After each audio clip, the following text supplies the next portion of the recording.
Shalom Bapak Ibu Saudara yang dikasihi Tuhan. Seri pengajaran hari ini berjudul Menyikapi Kehidupan yang Sulit.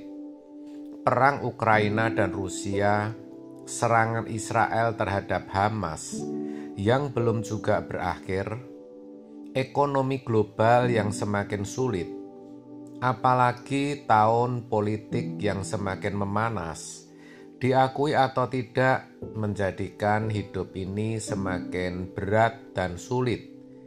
Belum lagi tekanan dari dalam diri kita sendiri, seperti sebagian orang yang sudah masuk usia yang tidak produktif, ditambah adanya kelemahan fisik, sakit penyakit, seringnya terjadi kesalahpahaman dengan pasangan, masalah ekonomi atau rumah tangga. Semua itu menjadikan hidup ini bertambah berat. Tapi sebenarnya hal itu sudah ditulis di Alkitab bahwa pada hari-hari terakhir akan datang masa yang sukar. 2 Timotius 3 ayat 1. Jadi memang keadaan yang sukar sekarang ini merupakan hal yang tidak bisa dihindari. Pertanyaannya, bagaimana kita sebagai orang percaya menyikapinya? Yang pertama, kita harus percaya bahwa kita kuat. Saudara, kalau kita sungguh-sungguh percaya kepada Tuhan, Tuhan pasti melimpahkan kekuatannya. Rasul Paulus mengalami hal itu. Justru ketika ia sungguh-sungguh berurusan dengan Tuhan, ketika ia mengabdikan seluruh hidupnya kepada Tuhan, hidupnya justru tidak menjadi semakin mudah dan enak. Sebaliknya, ia dikejar-kejar hendak dibunuh. Ia sempat tidak makan selama berhari-hari. Ia mengalami aniaya, siksaan, bahkan disesah. Tetapi ia bersaksi dan berkata, "Segala perkara dapat kutanggung di dalam Dia yang memberi kekuatan kepadaku." Filipi 4 ayat 13. Rasul Paulus kuat dalam menghadapi semuanya itu. Jadi, kalau kita sungguh-sungguh dalam hidup kekristenan kita sudah hidup kudus, dan yang kita lakukan semata-mata hanya untuk kepentingan Tuhan, bahkan kita ambil bagian dalam pekerjaan Tuhan, percayalah, walaupun tekanan dan persoalan hidup semakin berat, kita pasti kuat. Semua pasti bisa kita lalui, sebab Tuhan pasti memberikan kita kekuatan. Itu yang pertama. Yang kedua, kita harus percaya adanya campur tangan Tuhan yang membawa kebaikan. Barangkali saat ini ekonomi kita semakin memburuk, sakit kita semakin parah, keadaan semakin tidak menentu, dan sepertinya tidak ada jalan keluar atas masalah dan pergumulan kita. Tapi percayalah akan campur tangan Tuhan. Percayalah bahwa semua akan baik-baik saja. Saudara, ketahuilah bahwa di balik setiap kejadian atau peristiwa yang tidak nyaman, di balik setiap masalah yang membuat kita menderita, selalu tersimpan berkat kekal, selalu tersimpan kebaikan Tuhan. Tapi jujur, di sini hanya orang yang mengasihi Tuhan sajalah yang bisa melihat kebaikan Tuhan itu.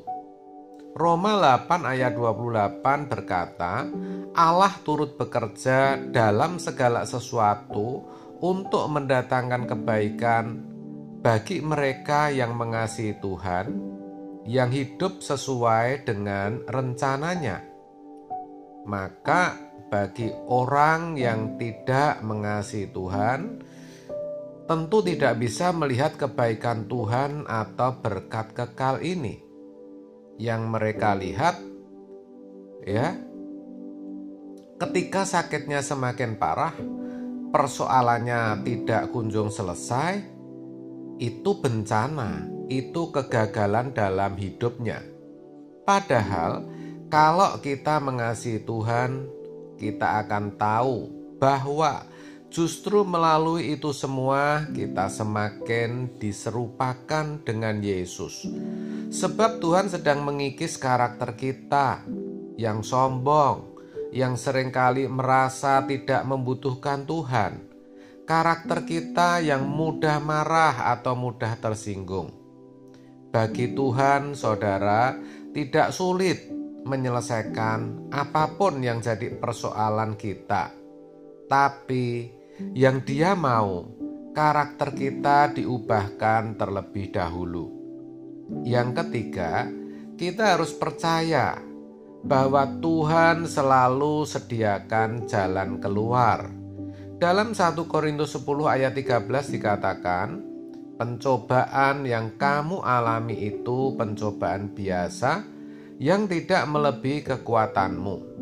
Dan pada waktu kamu dicobai, Tuhan akan memberikan kepadamu jalan keluar. Ingat saudara, selalu ada jalan keluar dari Tuhan. Banyak orang menjadi semakin terpuruk karena memilih jalan keluarnya sendiri. Ketika mengalami kesulitan keuangan misalnya, jalan keluar yang dipilih bukannya kerja lembur atau mencari peluang kerja yang baru, mencari tambahan pekerjaan, tetapi justru cari pinjaman. Dan akhirnya hidupnya makin terpuruk karena gali lubang dan tutup lubang. Sakit bukannya pergi ke dokter, mengubah pola makan dan pola hidup, tapi justru cari kesembuhan secara mistis atau dengan cara-cara yang tidak sesuai dengan kehendak Tuhan. Itulah sebabnya penting bagi kita untuk berkomunikasi dengan Tuhan yang menyediakan jalan keluar bagi persoalan kita. Kita tanya Dia, Tuhan, beri aku kepekaan untuk melihat jalan keluar yang Kau sediakan. Tuhan, apa yang harus aku lakukan untuk penyakitku ini?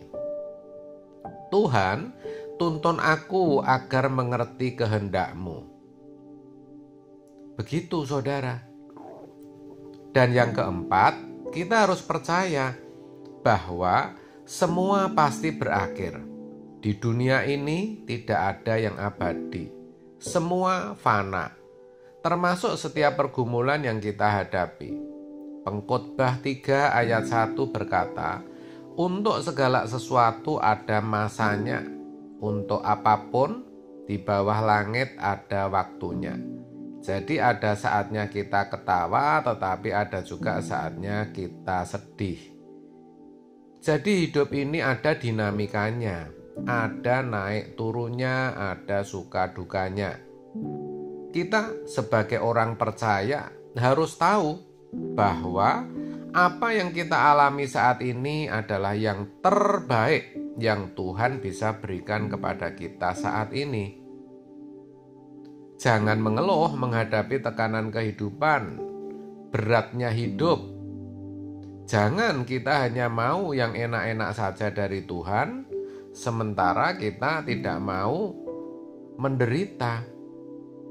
Ayub marah kepada istrinya dan berkata, "Hai perempuan gila, apakah engkau mau menerima yang baik saja dari Allah, tetapi tidak mau menerima yang buruk?" Ayub 2 ayat 10. Saudara, kita harus bisa menyikapi pergumulan hidup ini dengan benar. Percayalah, semua pasti berakhir. Semua pasti bisa kita lalui bersama Tuhan. Jadi, melalui kebenaran hari ini, mari kita belajar bersama menyikapi kehidupan yang sulit ini dengan benar. Amin. Tuhan Yesus memberkati.